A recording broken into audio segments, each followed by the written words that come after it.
Anyway, so these poor kids, they never get a chance to develop what we call penmanship. You remember penmanship? Well, there are not too many people my age who probably don't remember penmanship, but we learned cursive in the first grade back when I was going to school in 1931. Everybody learned cursive in the first grade. We didn't go through this ridiculous, ball and stick printing and slant print, because an awful lot of kids, when they've spent 2 years perfecting their printing, have no intention of changing into cursive. They say, I print beautifully. I have no intention of trying to learn another writing system. And so they go on printing for the rest of their lives. There are lots of people who do that these days. And those poor kids who try to write cursive, have you seen some? They don't even know how to hold a pen correctly. They no longer teach kids how to hold pens correctly because they don't want to undermine their self-esteem. They're afraid that if you tell a child how to hold a pen correctly, you will feel that's an affront to his basic rights, you see, to do it his way. But there is a correct way to do things, a correct way that took about 1,000 years to develop. We've learned what is the simplest, easiest way to do things, and you would think that they'd want to, how would you say, that they want to take advantage of all of the tremendous advances made throughout these centuries.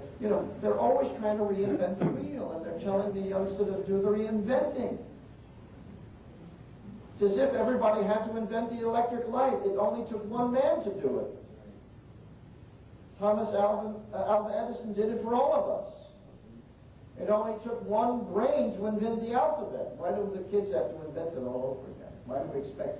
We expect our children to be a combination of Socrates and Aristotle and Edison, and we expect them to all do it, and we don't share with them the wisdom and the knowledge and the techniques developed over thousands of years by human beings. As a matter of fact, we deliberately keep this knowledge from them. That's the crime that goes on. So, but if you have poor handwriting, that's a symptom of dyslexia. Here's another symptom. Difficulty in finding the right word when speaking. Well, I often have that problem, so I guess I'm a bit dyslexic. Here's another symptom of dyslexia. Reduced language comprehension. Well, I have trained many sight readers to become phonetic readers, so I know how the typical sight reader reads. And you have them read aloud to you, and you will notice that many sight readers can read at a rather fast clip. But as they are reading, you notice that they are leaving out words that are there. They may be small words, but they're important to the meaning. They put in words that aren't there. They guess at words that they're not sure of.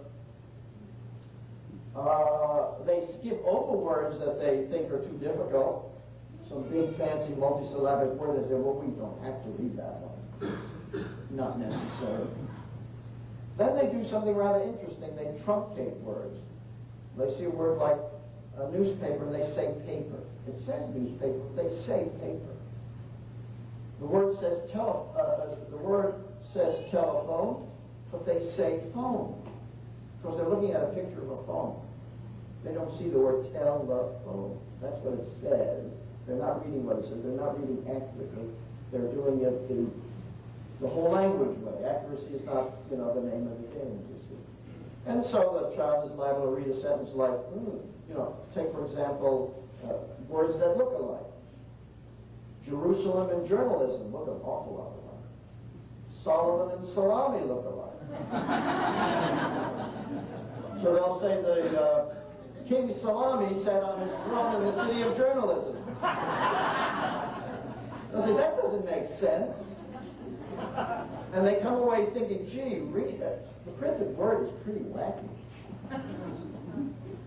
Well, that's the reason why they have poor comprehension. What kind of comprehension do you expect a person to have when they leave out words that are there, put in words that aren't there, truncate words, mutilate words, guess words, skip over words? Do you expect them to have any comprehension? As any good reader knows, one letter may change the meaning of a whole paragraph. One letter and one word can change the meaning of an entire paragraph. So, those are the symptoms of dyslexia, and they're all caused by this method of teaching. Have I proven it? Is there any doubt in your minds that if you're taught to read that way, that you will make these errors and that you will be considered dyslexic? Here's another symptom: directional confusion. Well, my heavens, that's what they've been doing, is confusing the youngster when it comes to direction. Directional confusion. How much more confusing can that method of teaching be? Directional confusion. Now, so now we have all of these dyslexics, functional illiterates, people who reach maturity with these symptoms, who can't read.